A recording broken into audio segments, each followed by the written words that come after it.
chat, that sign up link in the chat later and let you know when I do. Oops. Oh, it went all the way to the end. I'm going to go ahead and stop sharing my screen and restart real quick, folks. Sorry about that.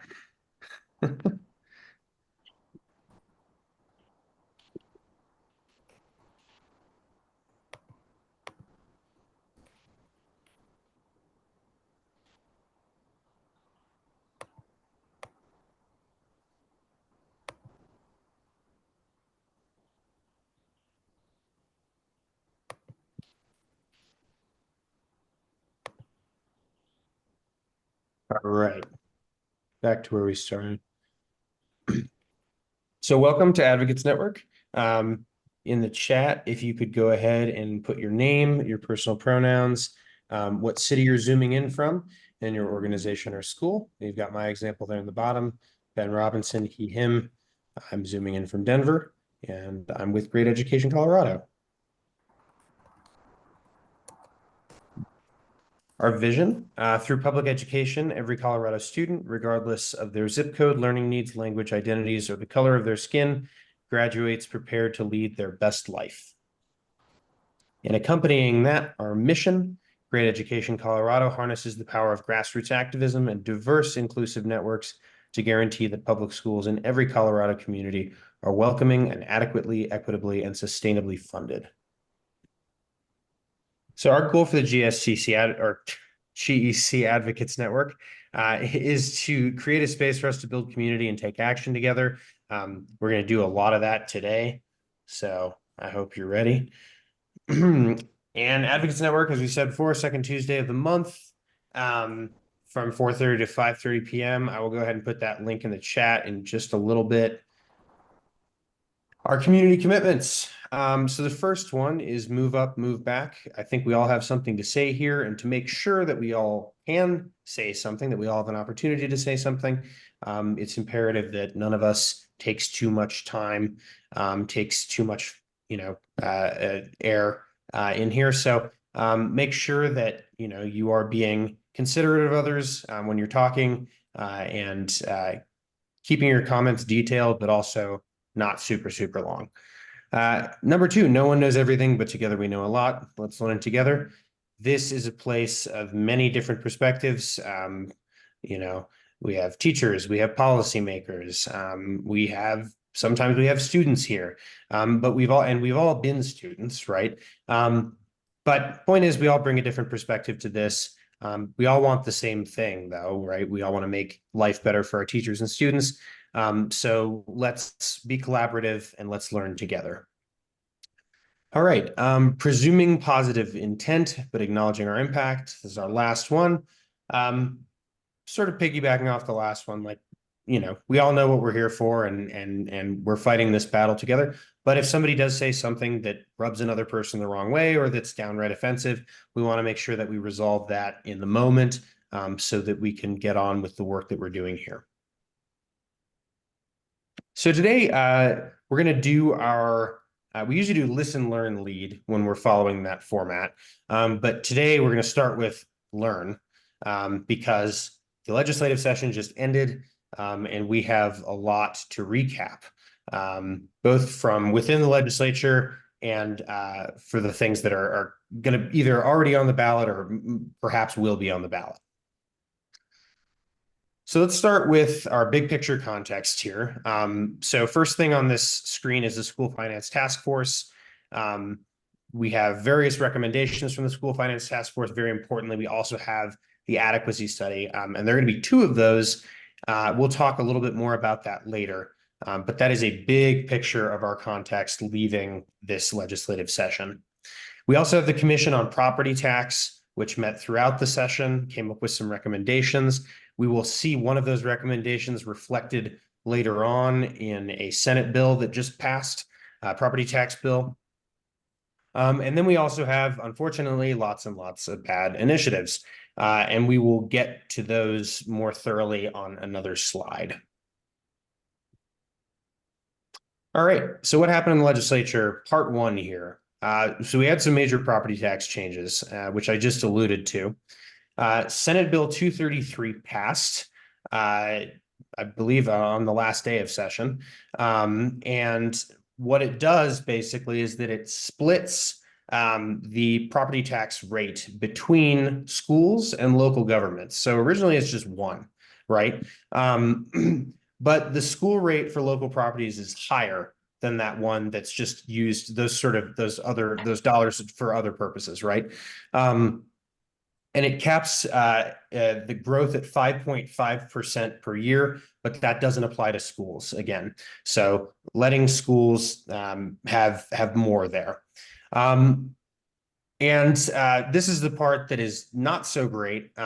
Will require a $352 million expenditure out of the education fund next year, but less in future years. Lisa, do you want to sort of briefly kind of explain what that means, that expenditure Sure, means? sure. Wait for the siren to go.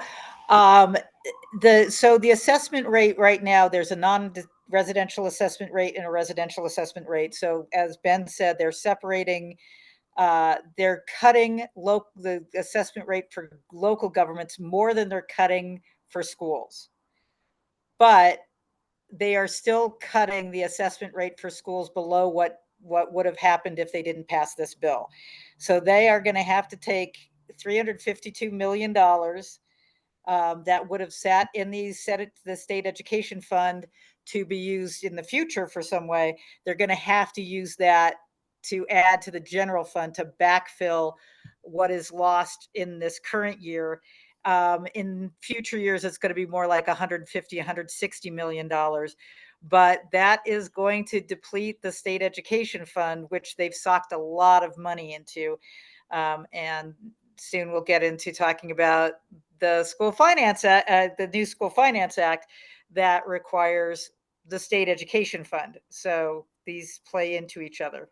So questions or other knowledge about the property tax changes?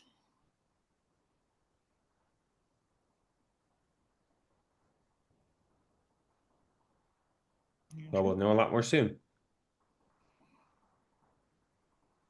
All right. What happened in the legislature continued. We got a new school finance act. So House Bill 1448. Yeah, Ronnie. So with this new property tax, for folks that don't have school-age children, does that split up the cost of it, or does that cap the cost of the property tax? The way this one works is that everybody with or without kids, everybody pays that assessment rate on the house, on your house. So 7.15% of the value of your house will be taxed at whatever mill levy is in your mill rate is in your town. The It's just the assessment rate for local will be, I think, lower than that, 6.7, I think. So it's the impact it's having is because local property taxes are the first money into the School Finance Act. There's going to be $352 million of property tax reductions that go out to the people for they will pay $352 million less in property taxes for schools than they would have if this bill didn't pass. And then the state has to find money in the budget to backfill that. I'm not sure if I'm answering your question though, Ronnie. Kind of. I guess the main reason why I was wondering about it is because I know that there was a meeting, and this was on a very local level with our city councilors. And I know that in the area that I live in, and I'm in the Denver metro area, they're wanting to now tax people, have a sidewalk tax. Right. And, go ahead. I'm sorry. Every local government is going to be affected by this because it's reducing the rate at which our property is taxed. In whether you're a homeowner or it's, a business, it's going to cut taxes. And that means that cities are going to do things like sidewalk fixing taxes.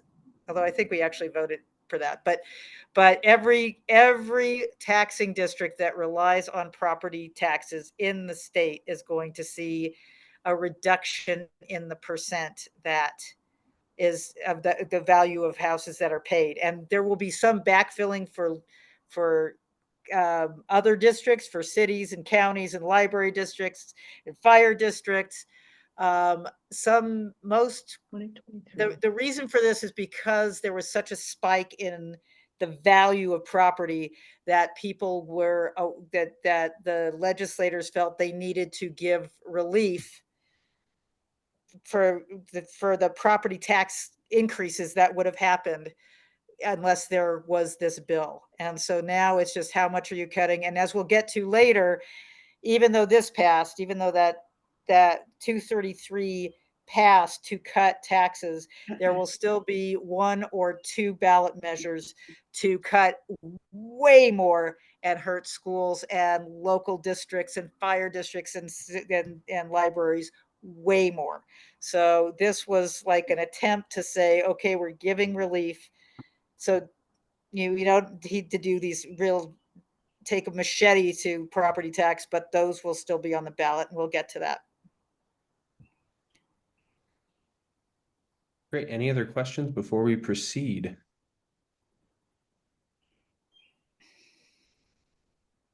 Okay. All right. Here's a fun one. What happened in the legislature? I think Part you three. skipped 1448, Ben. Oh, yeah, we did. Just kidding. Just kidding. All right, we got to do this one, and then we'll get to the other one, which is, exciting. All right, New School Finance Act. So we've got House Bill 1448. It did pass.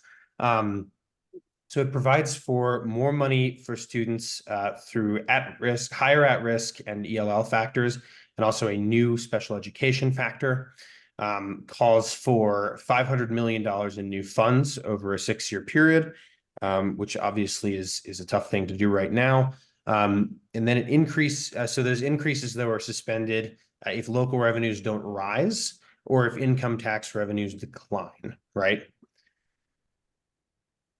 So safeguards at both the local and state levels. And then most rural districts will benefit from what we call a locale factor, which I'll have Lisa explain in just a minute. And I mean, not completely surprising, but they didn't use all of the task force recommendations, but they did, I think, incorporate some of them. Lisa, if you want to expand on that a little bit. Sure. They did enough that would cost $86 million, or the $500 million. It'll be a total of 6 years from now, $500 million more than under the current School Finance Act. The school, so that's about $86 million a year increasing. The task force also recommended that we increase the base significantly, which would have had a much bigger impact and it increased all districts' funding. The factors that they used are smaller than what we suggested. So they did what they could within a limited budget, obviously. It's really important to note the fact that those increases, this year it'll be 86 million. The next year it'll be 172 million more than if we stuck with our current the Finance Act. But if any of the if deeper property tax cuts occur, that will mean that they will stop these increases, right? So there's like if Initiative 50 or Initiative 108 were to pass and really slash local property taxes, it's the end of this new school finance, where they won't do the increases anymore. And the locale factor for rural schools is to take into account that there are some really isolated districts. They may be in mountains, they may be on the plains, but recognizing that there are some additional costs that some rural districts experience that others don't, usually because of distance. That's taken into account. There's a lot. Well, I'm just going to leave it there. Other people on this call know a lot about this this bill, and I'm happy to answer any more questions there about that. But that's the big picture. Great, thank Also, you. by the way, we didn't even put in here that the BS factor this year for the first time since 2009 is 0, but the BS factor still exists in case they need it. Yep. All right. Any more questions about this slide? Okay. I'm going to turn it over to Lisa for this next slide. We're talking about surpluses. So the Tabor surplus in each of these years, the 2023-24 is what will get paid next. And unlike the last several years, well, I'm just going to, the big point here is that the Tabor surplus is here insofar as it's like 1.8 this coming. Well, you can see the surplus amounts look like they're going up a lot. However, a lot of things happened that are going to remove money before it goes above the surplus. So these dollar figures are based on current law before a lot of other bills passed and the governor still has to sign. So the child care tax credit, which is great. It's a good way to use the surplus, and it's not actually, it's a temporary tax credit when there is a surplus. It'll give about $3,200 to lower income families per child, and try to lift kids who get out of poverty. So this is really important to schools as well. It costs about $700 million. And that means that you can take $700 million out of the surplus because those dollars aren't going to, those dollars will not reach the state. And so we are reducing revenue. So the surplus will decline. So that's one way that the surplus is kind of going away, is there's a lot of different tax credits that got passed that will reduce the amount of money that comes in. So the surplus doesn't get as high. The second thing that happened was a replacement of Senate Bill 228 is the new Tabor refund mechanism moving forward. It replaces the one that we've had for the last 2 years where everybody gets $800, which was progressive because it gave more to people who are low income and less to people who are higher income. So the governor insisted that we go back to an income tax rate reduction as the first mechanism. And so the first 466, and you can see it goes up and down based on the forecast. The first money is going to go to income taxes, and then you'll get to the 6-tier sales tax refunds. Big issue, or the big takeaway here is, one, the flat surpluses are gone. 2, the surpluses are reduced by tax credits and refunds, or tax credits and other exclusions. And third, what we had with Initiative 63 to say, let's just take some of the income tax and put it into the state education fund, is less available now because of all these other changes. It just changes the dynamic of what does the surplus look like? Who are we taking money from? And the truth is, nobody's figured out. I think I talked to the CFI today, and they're figuring out what this means. Like, how much smaller will the Tabor refunds be? How will this chart in front of you change when they take into account all the different bills that the governor's about to sign? So that is a big change that, frankly, no one knows exactly what it's going to look like yet. Any questions on this slide?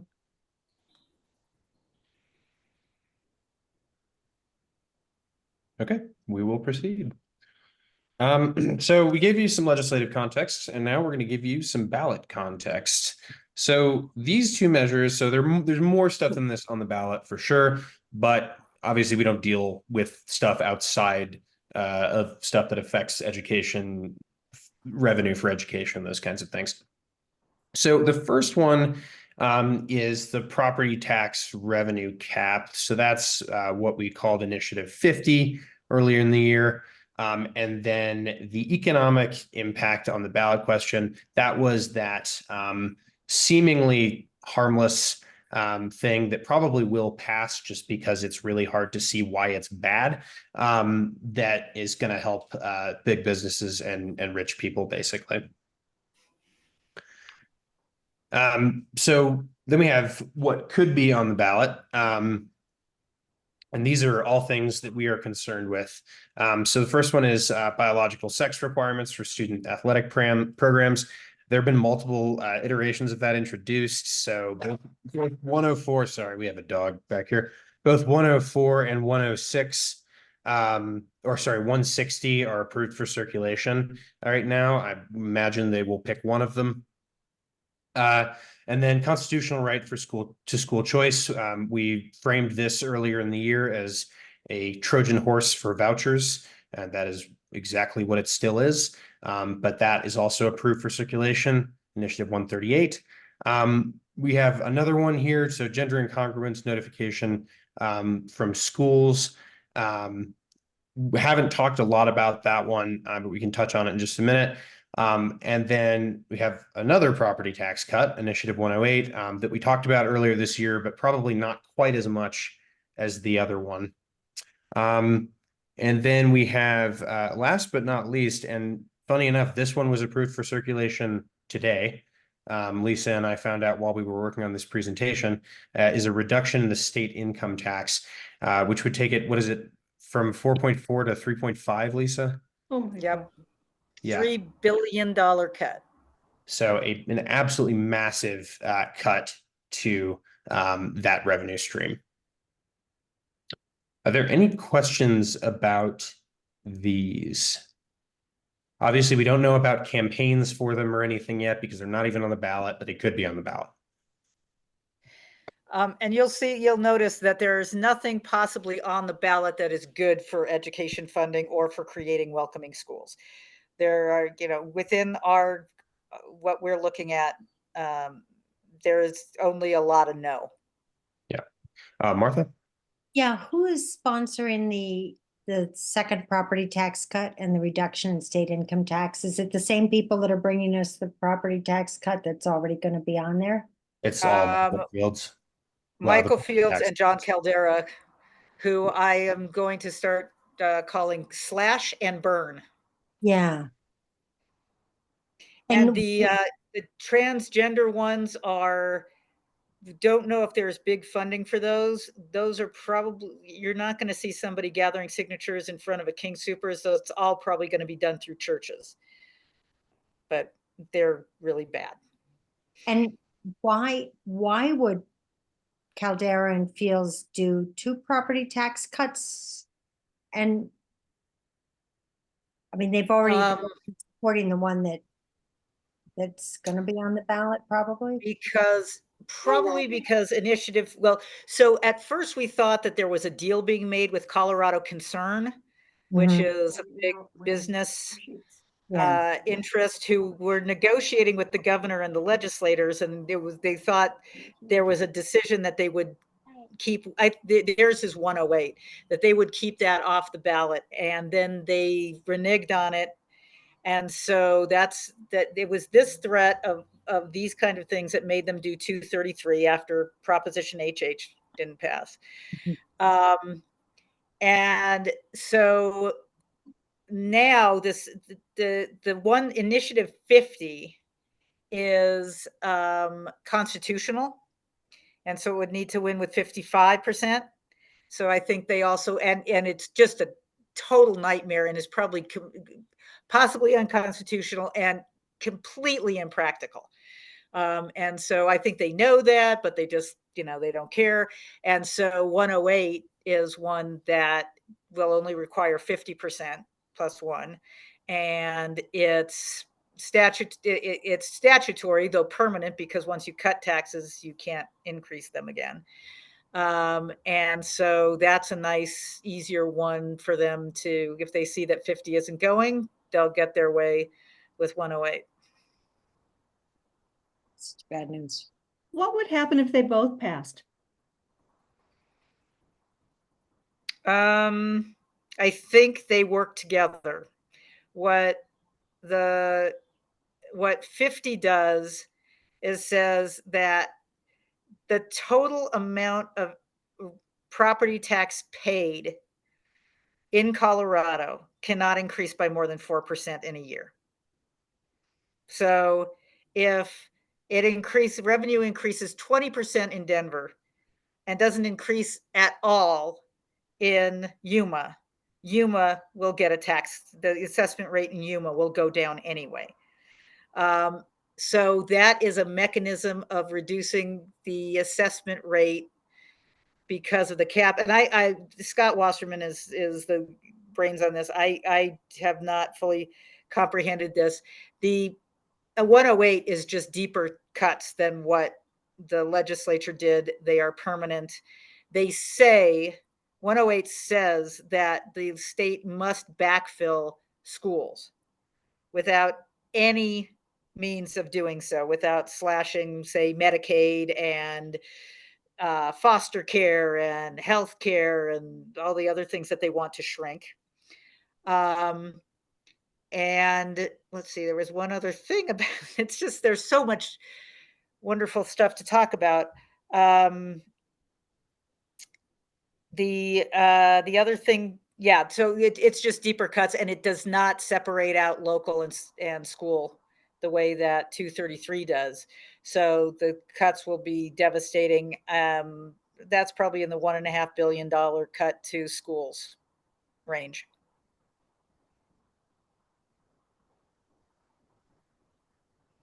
All right. Any other questions on this slide before we move on? And these are just the ones that have so far been approved for circulation, Oh, so yeah. that we know Fields and Company introduced like 13 of these. There Yes. are 2 of them before the Supreme Court right now. Some of them, but yeah.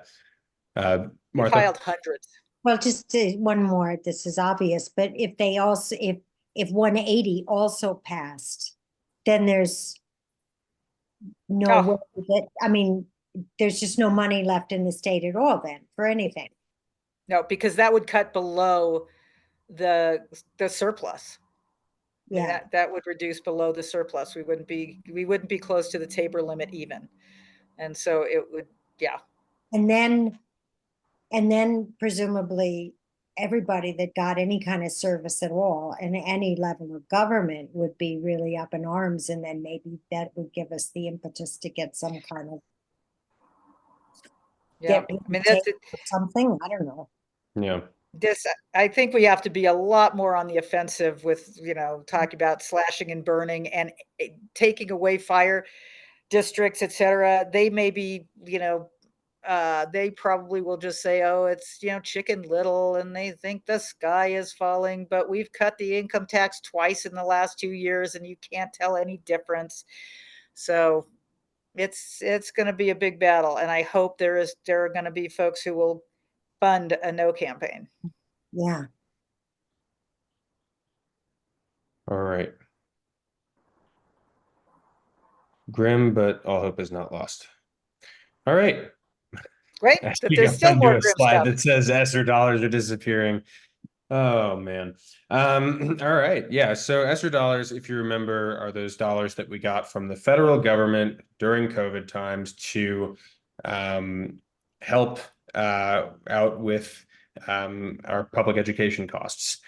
So I'm going to hand it over to Lisa to sort of go through this slide, go over the history of ESSER in Colorado and what is in store for us in the future. So this slide is here just to remind me, so I had the numbers. $121 million went for ESSER 1. That was like get plastic and buy masks and get laptops and stuff.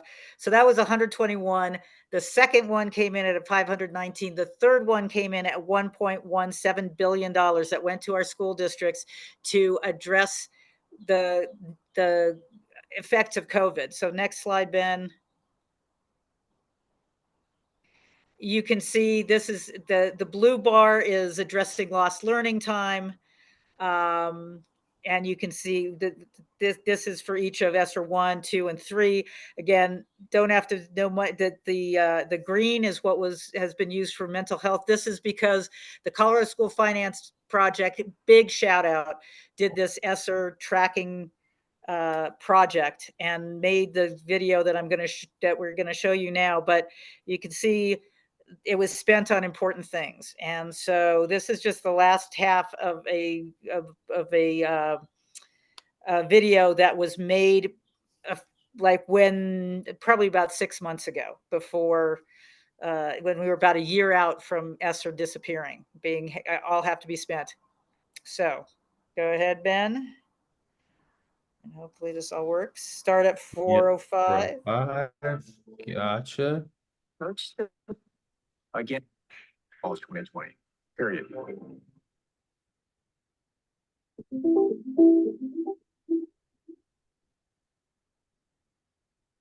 This final round of ESSER dollars are critical in making sure that we are addressing learning loss and other losses that students experienced during the pandemic.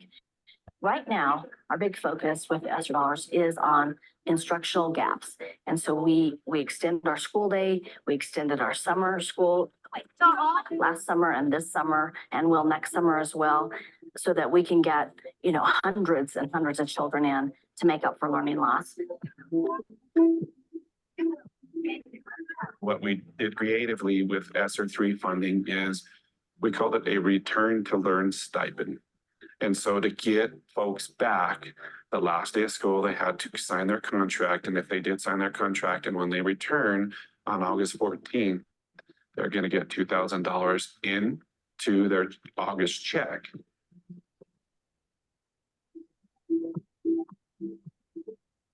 September 2024, this funding is gone. And what does that mean for us? I'm very concerned that we'll go backwards, especially mental health support, especially with intervention learning support.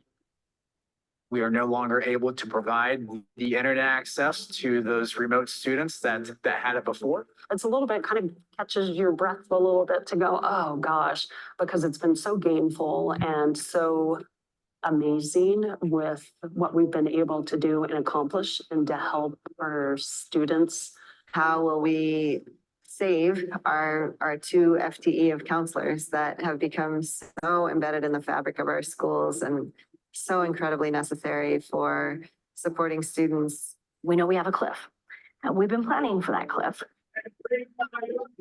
I am confident in saying it's also not going to be enough to keep these professionals who dedicate their lives to kids and to families and to learning and to our society to grow the best young citizens that we can. Our kids need us now more than ever. Okay. Ultimately, they need people in front of them. They're going to do what's best and try to make them better people. I think our public school system is the key to us thriving as a nation.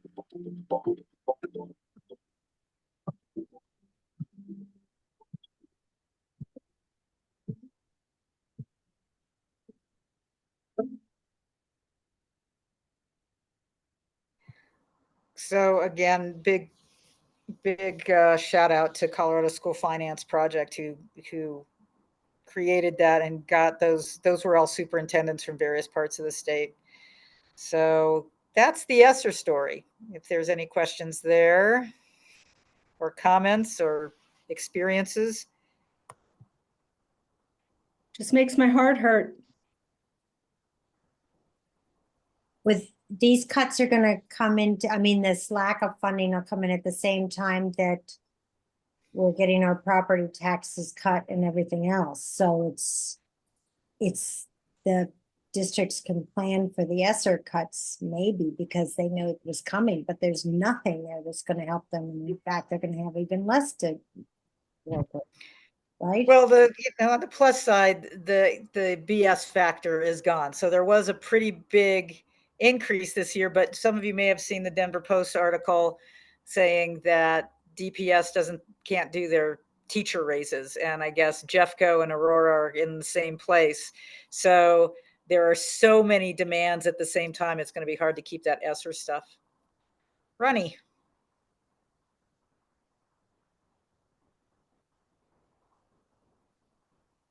I'm trying to lower my hand, sorry. So, one of the things that you talked about is you talked about monies for children in SPED, particularly special needs children and things of that nature, and how they're going to restructure it. My biggest issue with that is that they've been restructuring it off and on for the last 10, 20 years. And they restructure it every 18 months to 2 years. So, and they also talked about, paying for loss of learning.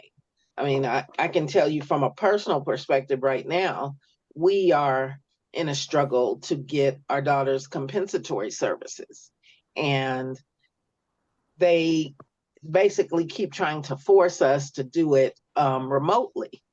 She doesn't do well with remote. The teachers have assessed it and everything. And so, I mean, I guess I'm just not understanding how they say they're going to handle all these things and they still haven't put the adequate amounts of money into mental health supports. I mean, still to this day. And it's like, so, how are we going to do this? And what's it going to look like? Ronnie, that is exactly what we're going to talk about, because you're exactly right. They have not put in the adequate amounts, and adding $86 million a year is not going to deal with and even if some of it is directed specifically to special education, it's so underfunded. So we're trying to come back to a place of urgency. Now, the adequacy studies in January of 2025, this was part of the task force as well. But there will be 2 studies done with the goal of finding out what resources are necessary to ensure that all students are prepared, meaning that students meet all the standards in all areas, not just tested areas. But what are we asking our schools to do? What does it cost for certain kinds of students, for certain kinds of districts?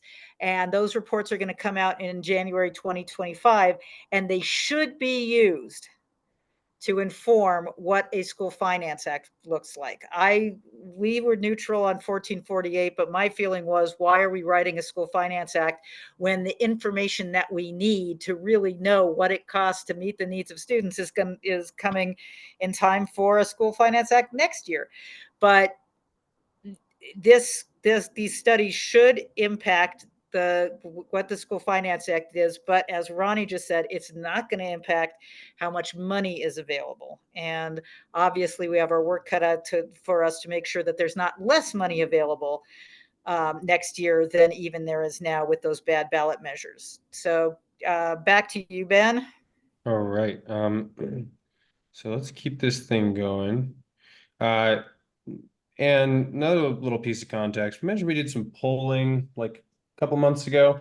And something that stayed consistent from the first time that we ever polled it was public support for Initiative 63. And the first time we ever polled it was like 2 years ago, right? So 63% of Coloradans believe that additional funding will help improve education. That was another constant.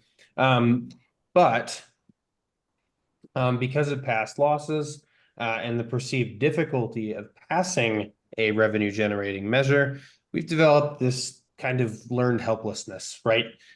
Where we approach the election season and say, okay, well, these are our great ideas. And then it's like, oh, we can't get the funding. Oh, well, if we can't get the funding, then public support doesn't mean anything, because we're not going to be able to get the votes if we can't get our message out. And it just sort of spirals. And we have these conversations a lot.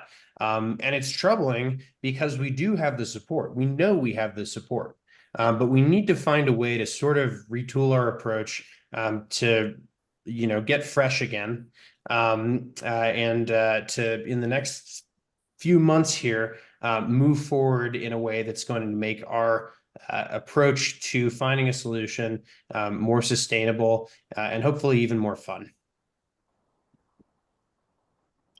Okay, now we are going to do our listen portion.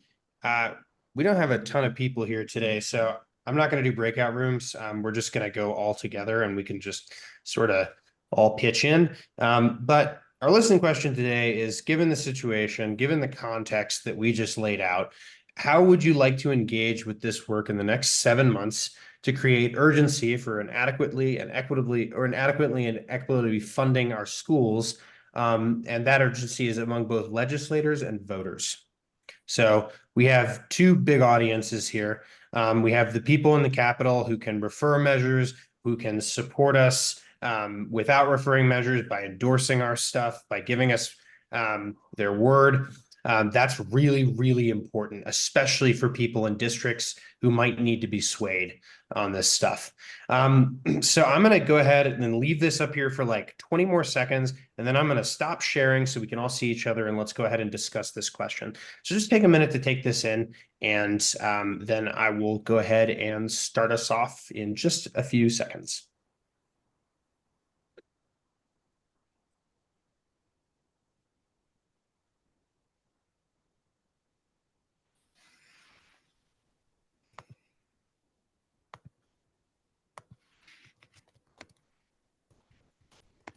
All right. Let's go ahead and get started. Anybody have any initial ideas? What's resonating with them? You can also use the chat and we will say it and discuss what you said.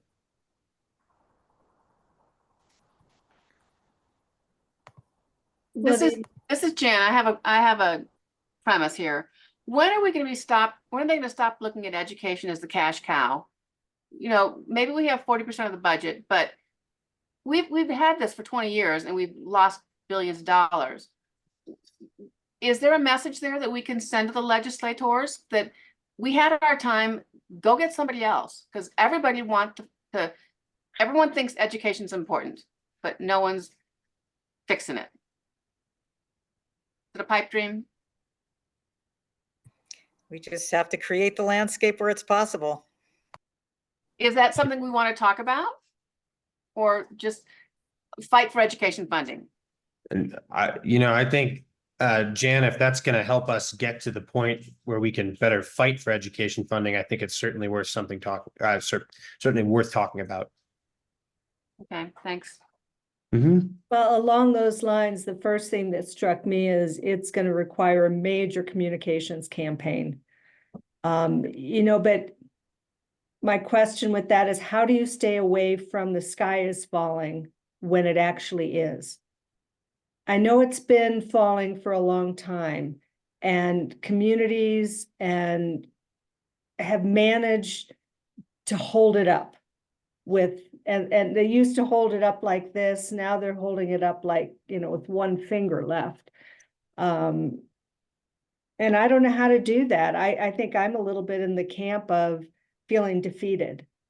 And my passion hasn't changed, but I just don't know how to get there. So I'll do anything. So to Christy's point about feeling defeated, how do we, and I have a couple ideas, but how do we first overcome that feeling, right? Because if we don't overcome that feeling, we're not going to do anything. That's just that. So how do we overcome that feeling? And then, so what are our first steps, basically? In, whether it's morale boosting or coming up with a novel idea that people haven't heard of before. What's our approach?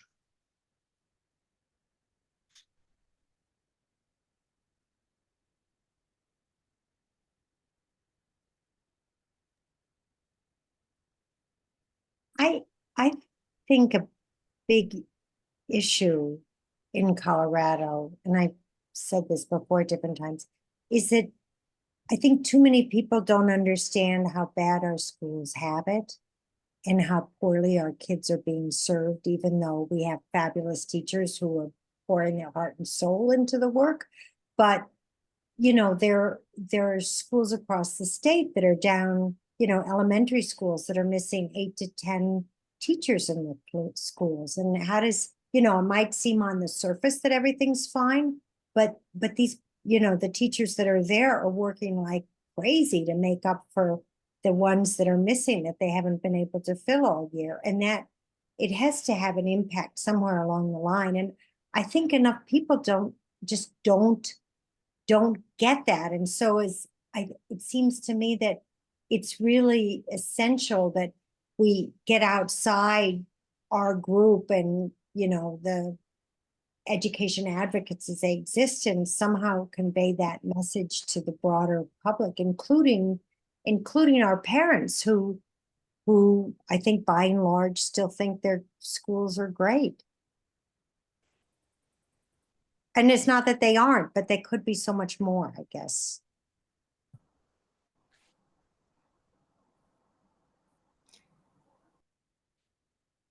And I saw, Sally, did you have your hand up before? Yeah, And then we'll go to Ron. what I've been doing, and I don't know how effective it is, but I get engaged in little conversations on Nextdoor and Facebook with people who, you know, there's plenty of money that's just wasted. And because the people I associate with all agree with me. And it's the only venue I have to reach out to people who are on the other side. And I mean, it's minuscule because I'm one little person, but that's sort of been my because I am discouraged too. I mean, we have a daughter who's gone into teaching. So it's even more critical to me. I don't have grandkids, and I probably won't. And you know, if I did, I would be terrified. And I don't know that we need to get to the grandparents to say, go work in a school. You know, I have a friend who's volunteering, and she said, oh my God, it's incredible what they don't have. So I don't know. Those are my two little options. Sal, if I can just add, I think that what you do on Nextdoor and Facebook, you're talking to people who don't agree with you, which is good. I mean, crossing that. But the other thing that you're doing is showing other people who agree with you, you're giving them arguments. So Right. even if, you know, that's really important, I think. So don't underestimate the fact that people see what you say and they can repeat it to somebody else when they hear it too. So I think that's really important. Reminds me, I need to have a chat with my brother-in-law who made a comment. I almost bit his head off the other day. Anyway. Thank you, Sally. So we'll go Ronnie and then Christy.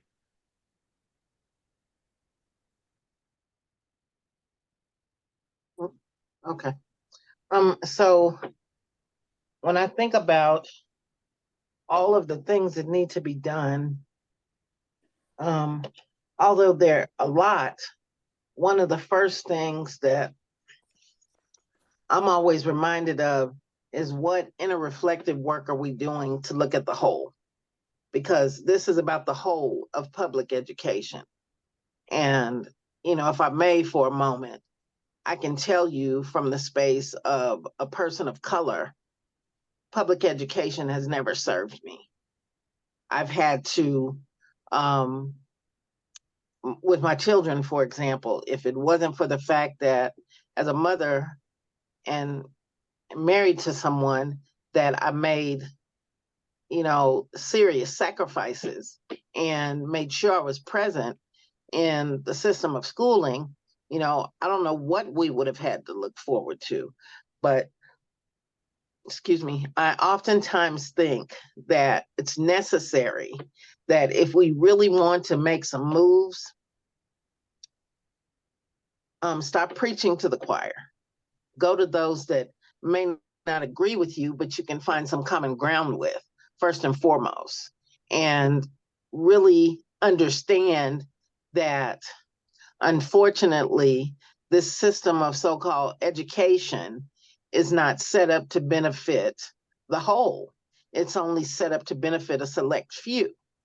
You know, so my youngest son just graduated from college, and I was having a conversation with my mother in Chicago. She's almost 80 years old.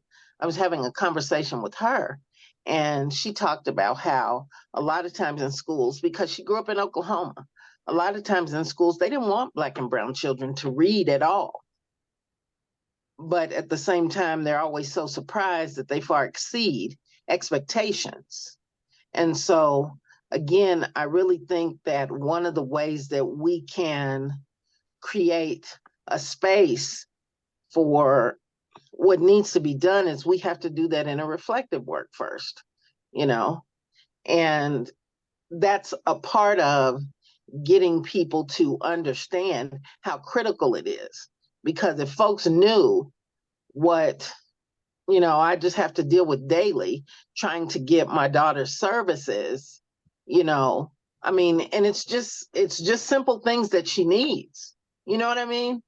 And so I think that's one of the first places that we can start doing some inner reflective work, and really don't worry about arguing with people on Facebook and on Nextdoor, because, you know, it's not productive. I guess that's what I would say. It's not productive. And it's not productive from the standpoint of, we can argue all day long, but what are we going to do to create a sense of belonging and welcoming, and a space where children can get their needs met on the lowest level, which sometimes is their mental health, you know? And I know all those things take money, but I've always been under the, I guess, understanding that the money will come. It may not look like it, but it'll come if we remember to do that heart work, if that makes sense to you. So that's all, that's my 2 cents. And, you know, I don't know anything any more than anybody else, but that's what I have to look at sometimes. Thank you, Ronnie. We'll go Christy and then Jan. Ronnie, you're hard to follow.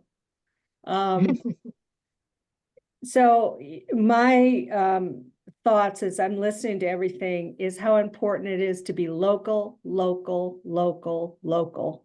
The smaller area you can work in to talk to people one-on-one. I know how impossible that is in metro areas. Smaller towns, it's much easier. And I've worked mostly, you know, in Crested Butte, a smaller town.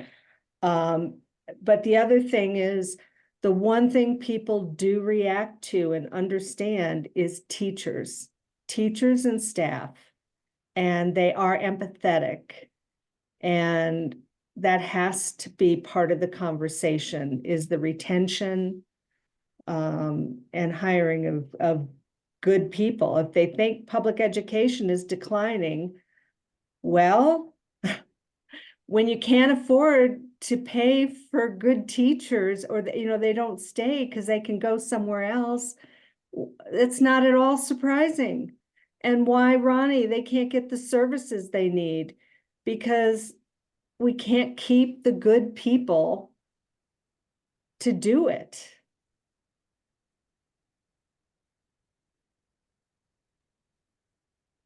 So, yeah, I think those are all good points.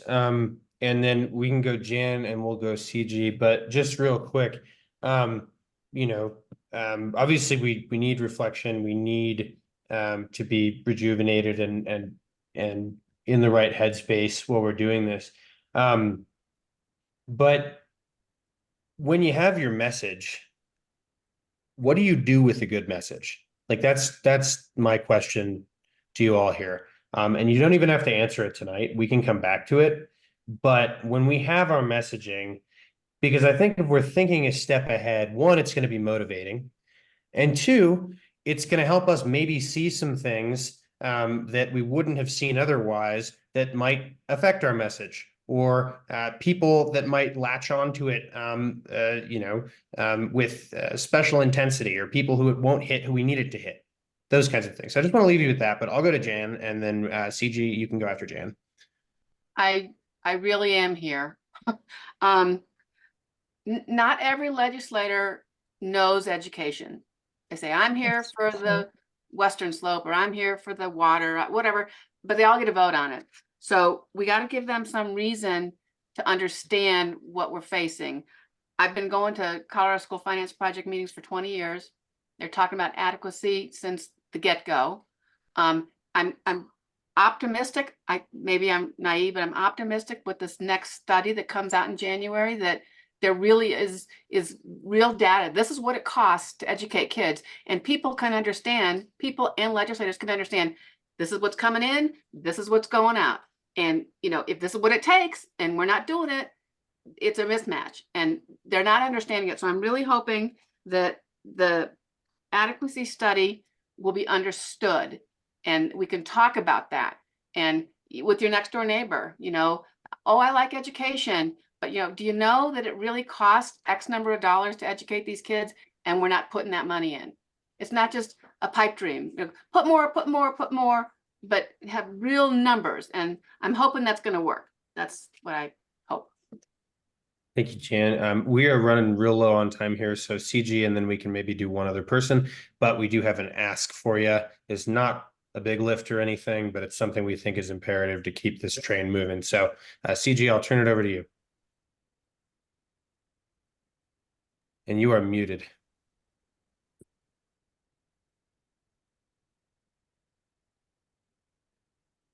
Sorry.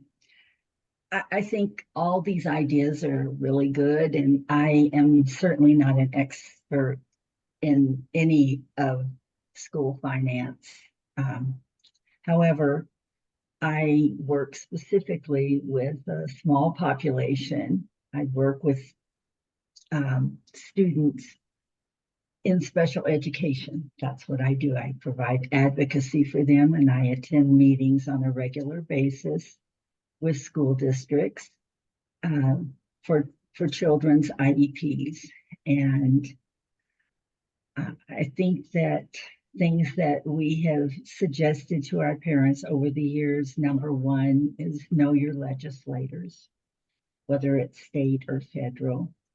And we have requested that legislators attend IEP meetings so they can hear what really happens at these meetings, and how the schools are challenged, and how frustrating it can be when we can't get resources for children who have more intense needs. And COVID was horrible.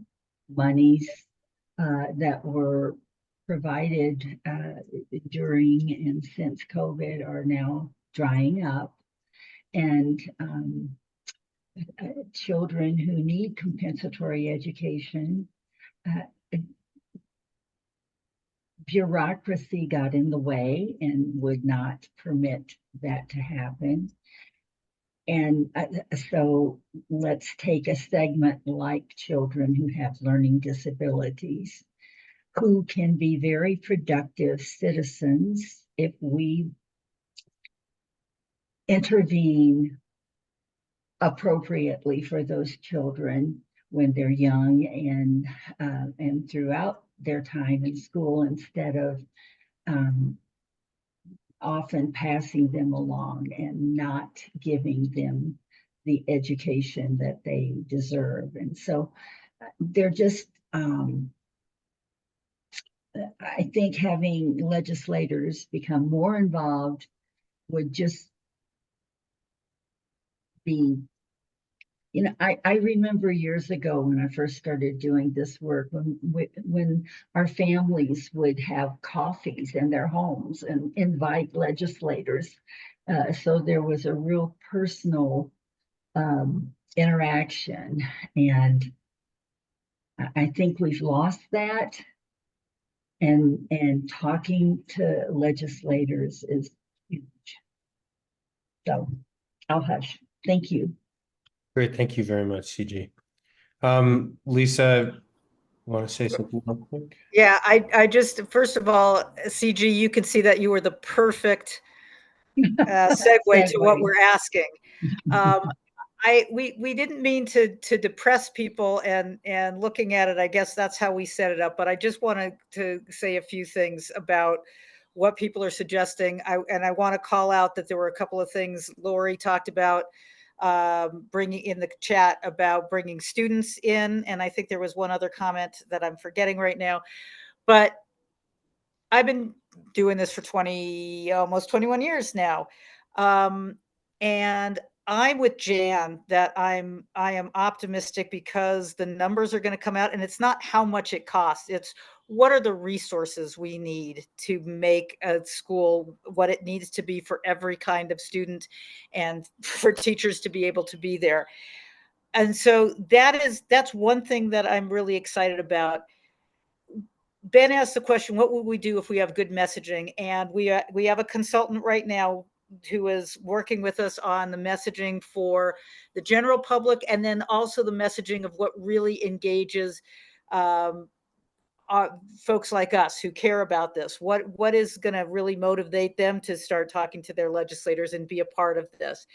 I do have to say that I have gotten to know a lot of organizations around the country. And what is clear is that retired teachers are the engine of progress. And so I thank all of you who are on, and parents. So we've got this brewing.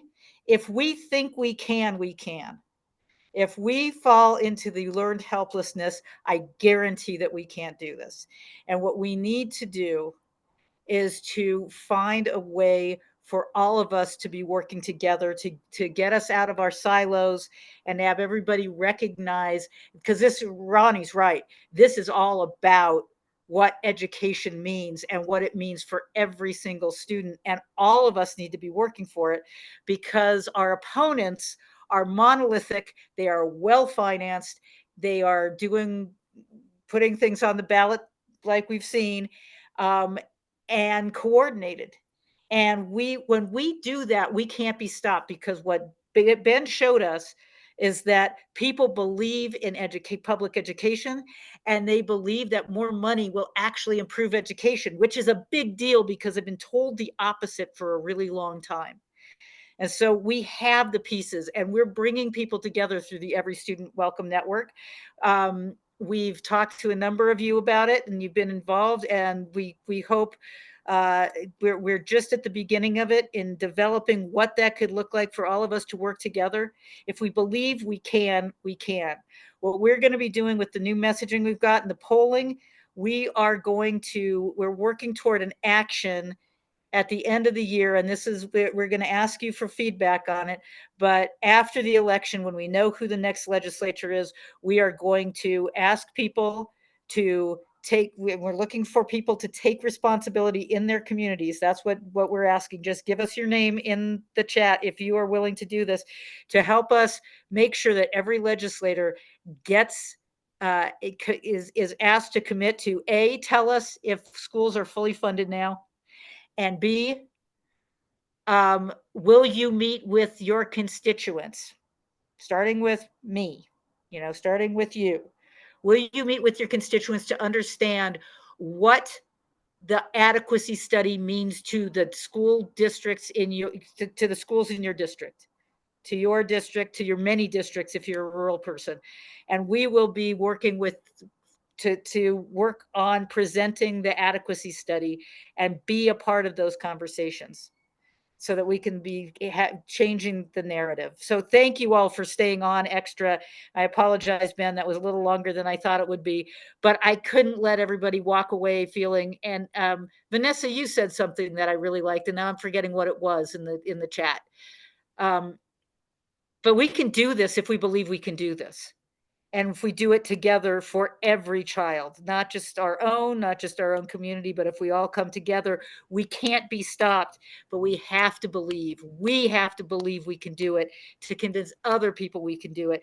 Because it's the John Calderas and Michael Fields of the world who are trying to say, people just don't like government. HH lost. So obviously people want their surplus checks. We can't live in their world. We have to create our own. I'm going to stop now because I've already